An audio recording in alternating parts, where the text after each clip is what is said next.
focus, man.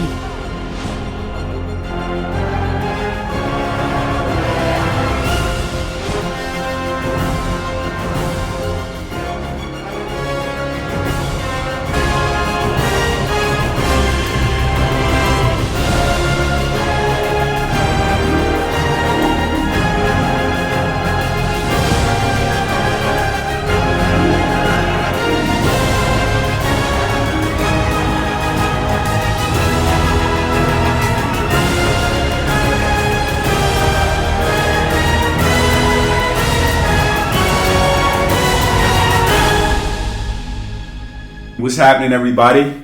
I know it's been a long time, but it was worth the wait. So I'm coming back to you guys again. I'm here with somebody who's also in the travel space, somebody that's been doing their thing for years. I'm sure you've seen some of this brother's content. If you haven't, you definitely need to look out for it. I'll put the link in the description below. What's good? What's good? How y'all doing? Okay, another Black American out here. He's living the travel life, not just talking it. He's living it. He's walking it. Oh yeah. Yeah. So brother, it's an honor and a privilege to have you here. First off, can you tell me a little bit about how you started in your travel journey? You know, because we all have different origins. Oh yeah.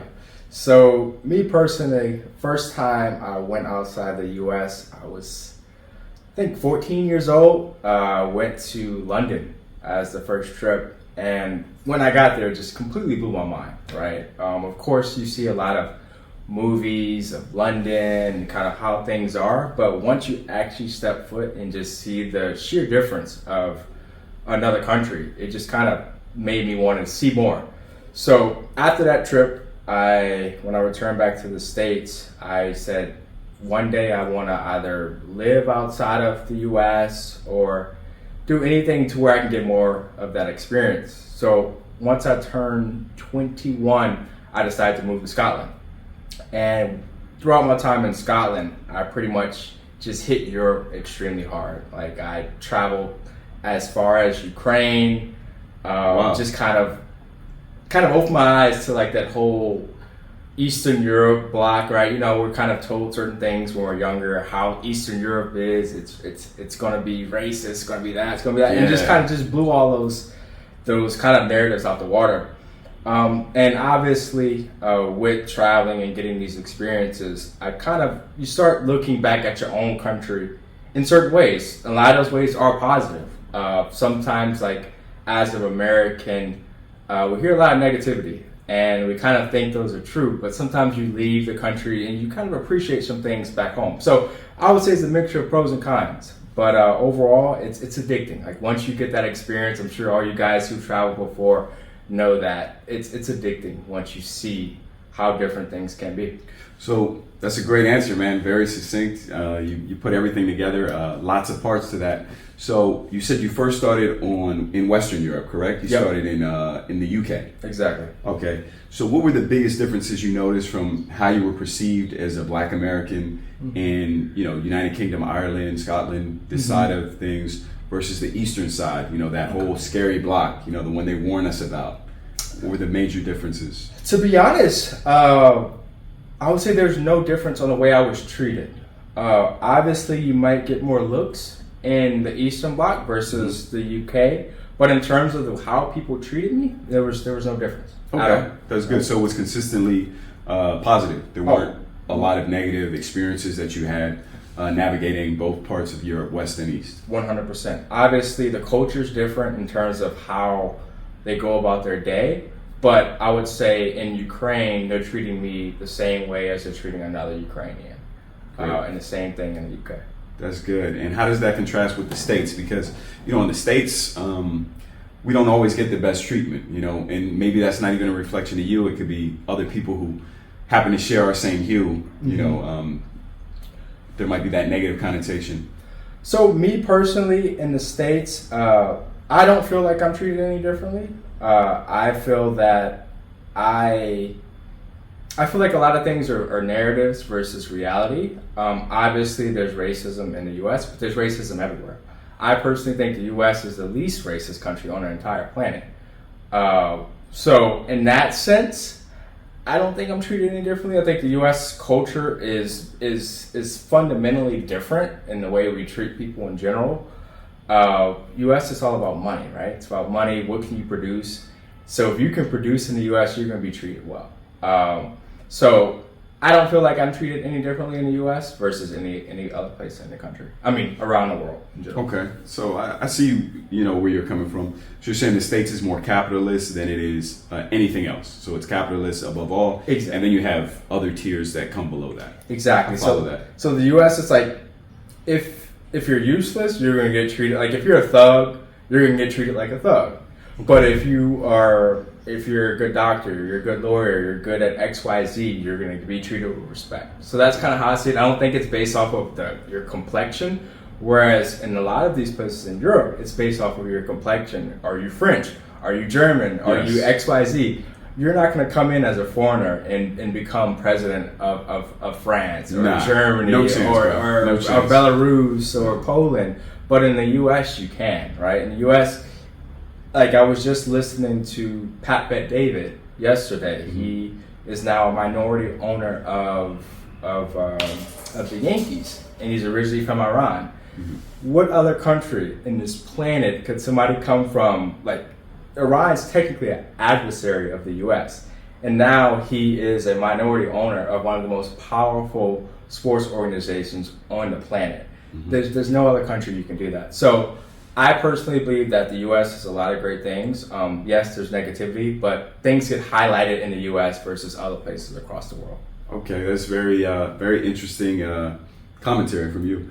And, kind of going into that same, comparison lane, I got to ask you, what are your thoughts on the Passport Bros movement? Because there's a lot of attention on those individuals who go by that label. It's not a label that I use. I'll share my thoughts on that at another time, maybe in a separate video. But I'm curious about you as a brother who, my God, you said you started at a very young age, getting to see many parts of Europe and on and on. What are your thoughts on the Passport Bros movement? So the Passport Bros movement, I think, is pretty much encouraged by the dating aspect of things. Mm-hmm. And when we're speaking about specifically dating in general, the U.S. is absolutely horrible. It's absolutely horrible. Like, that's probably one of the worst places on the planet, mm-hmm. especially for black men. Speak on it. Because just from a cultural standpoint, and this is talking about our culture. This is not talking about whites, Asians, Hispanic. This is talking about from the black community. Uh-huh. Things are not right. Things are, it's really, really bad, and it's sad. It's disgusting. Like we were just talking about at lunch, just the things that are going on, and we can do a 5-hour stream on that. Just on that. Exactly. So from that standpoint, I highly, highly support it. But one thing that I want you all to really realize, and this is what I kind of really want to relay, is I'm not the type of person that's going to bash the U.S. just to bash the U.S. I'm going to pick the things that are bad about the U.S. and highlight that. And dating, that's the things that are very bad. One of the things the Passport Bros do wrong is they bash U.S. entirety. Mm-hmm. And if you are traveling overseas with your U.S. dollar, with your passport, benefiting off of the things that are going on in the U.S., you should not bash it. You should just pick the things that are bad and then kind of speak on that. So in terms of dating overseas, I have 100% support. Sorry, guys, I haven't made a video in a while. I can barely talk. 100% support guys going overseas, experiencing what's out there, because 99% of the times it's going to be better than what you get back in the U.S. in terms of dating, for sure. Yeah, I liked a lot of what you said.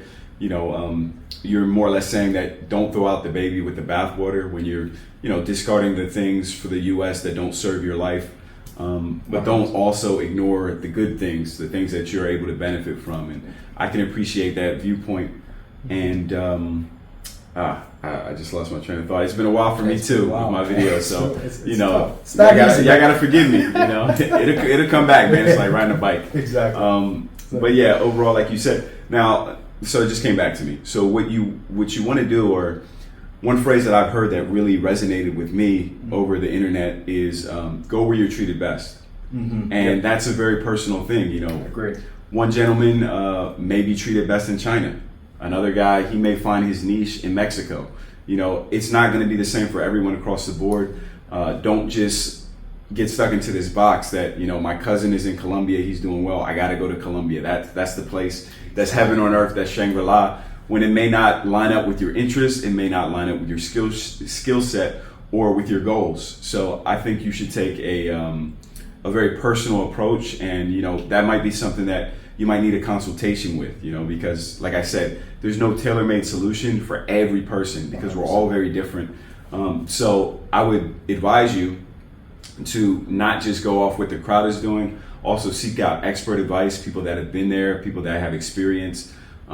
Because like I said, it's not a one-size-fit-all solution for everyone, and we're all looking for different things, and we're all going to get different things out of each place that we go to. 100%. I can't agree with that more. Like that, I wish I could have came up with that slogan first, because honestly, that's what it's all about, is go where you treat it best. And for him, it might be different for me, right? So that's what it's all about. But you have to go out there and experience it at the end of the day. Until you make that leap of faith to just check out somewhere new, you're never going to know.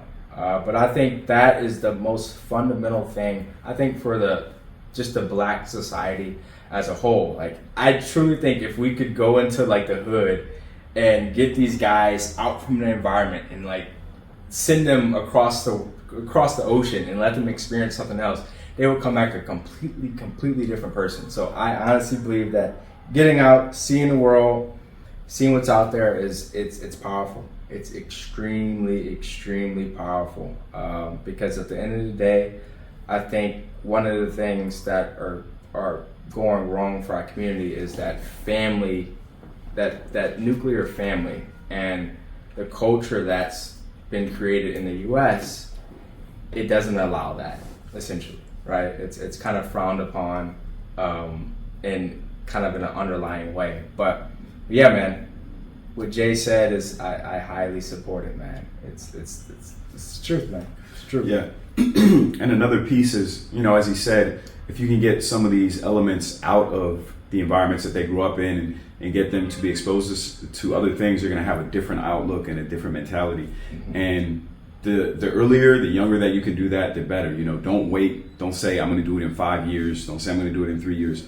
Find a way. Find a way where you can do it in a year. If that's your goal, you're going to say, okay, today is July 1st. Today is January 1st. 6 months from now, I'm going to be here. I'm going to have this goal. I'm going to go to this place, and I'm going to accomplish this. And once you write that down, stay focused on that. And just having that vision, having something that you're striving towards is going to motivate you, and it's going to have you see things through a different lens, through the lens of whatever your goals are. Exactly. It's motivating, right? When you have a plan. I mean, for me personally, after I did all my traveling, living in Europe and stuff like that, I moved back to the States, started the whole corporate work, whatever. But like when I would travel to, let's say, Colombia or whatever, all I would think about is like, how can I make this like a reality, like where I don't have to go back?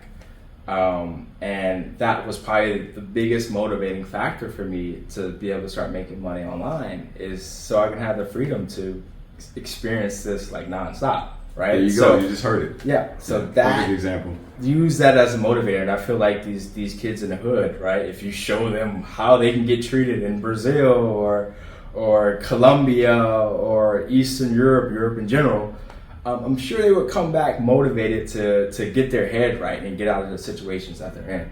So I think travel is extremely powerful. Absolutely, and that's another one of the reasons why I decided to come back and do more of these vlogs, these kind of interviews with other Black Americans, because, like they say, steel polishes steel. It's good to have a network, someone that you can connect with, you can bounce ideas off of, and that collaboration is what all the other communities do. And it's something that we have been lacking on doing in the past. So we got to build those bridges. We got to have those connections. So when you land in these places, you're not out there all on your own. You don't have to figure everything out from the beginning. You're not reinventing the wheel every time.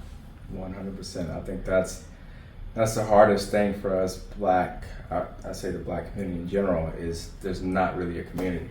Yeah. It's a misnomer, right? Yeah, we're competing. The Black community, but where? Where is that at? Yeah, exactly. It's so that's extremely important. Yeah. Of yours, such thing as a light that's better than your love.